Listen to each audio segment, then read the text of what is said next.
of real food sovereignty in your country? Thank you so much. In Nigeria, we don't look at food security purely as an agricultural issue. It is a macroeconomic, a security, and governance issue.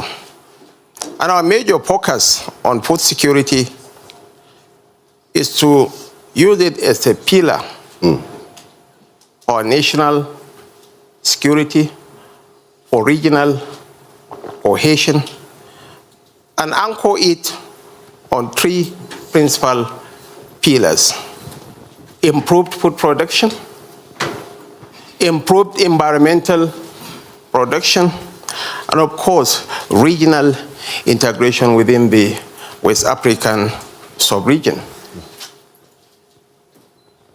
Because of the peculiarities of the global trend, we have no option than to really look inwards towards a position in our agricultural industry.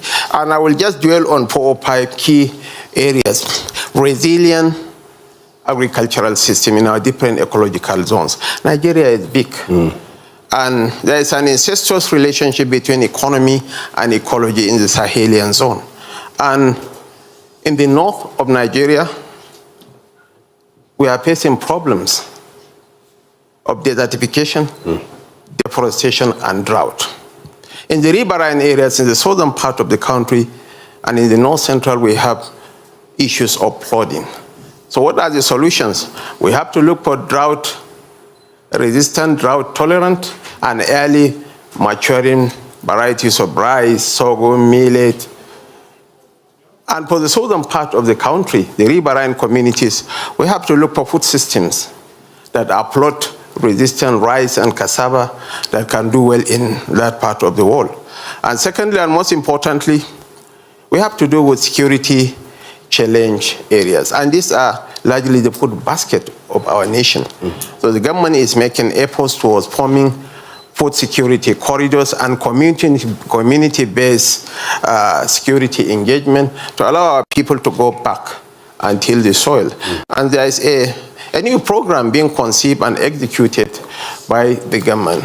And that has to do with Back to the Farm initiative, so that our displaced people can be supplied with inputs, with insurance, with capital, to go back for food production purposes. The third challenge, which we have a specific solution, is the issue of our import dependence and forex volatility, which has a direct impact on inflationary trends in the country. We largely import wheat, sugar, we import dairy products, and I believe efforts are being made to accelerate the production of most of these crops. And we are also using local substitutes like sorghum, like millet, cassava to flour, all in an effort to address all those imbalances. Then the issue of input security. Inputs such as fertilizer, improved seeds, because the whole mantra is on increase in yield. As I've always said, entrepreneurial capitalism is embedded in the very psyche of the average Nigerian.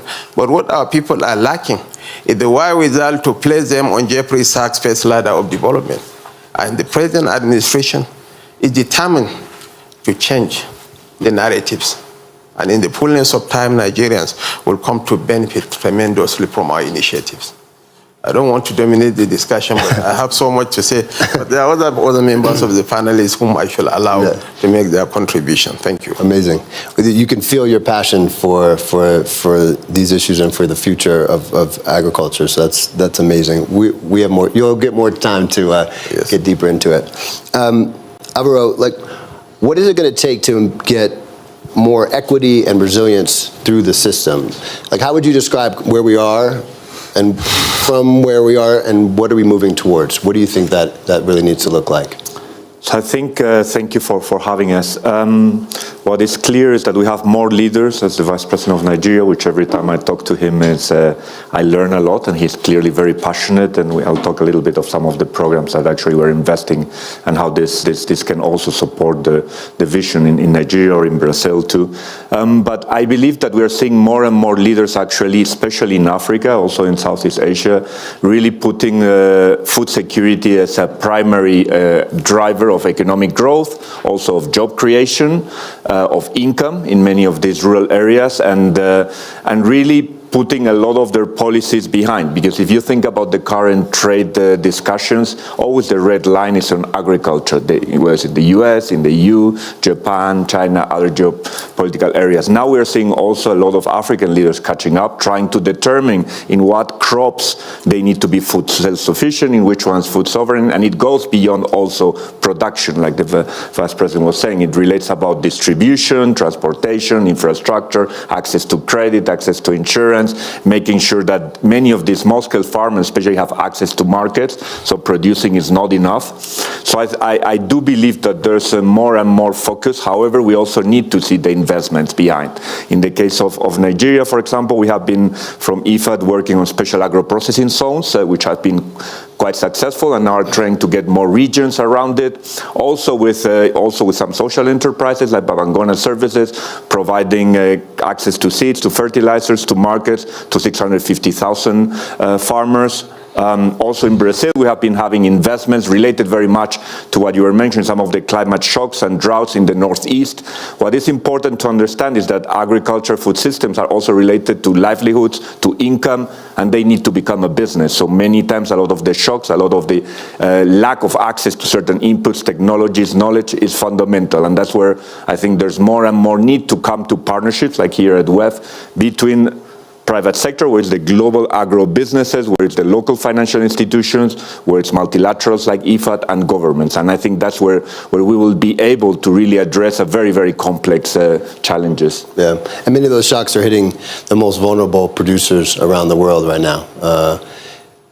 So, Anna, I think it's important to ground us in the realities of farming. Like, it'd be great to, there's always a lot of people talking on agricultural panels that don't farm.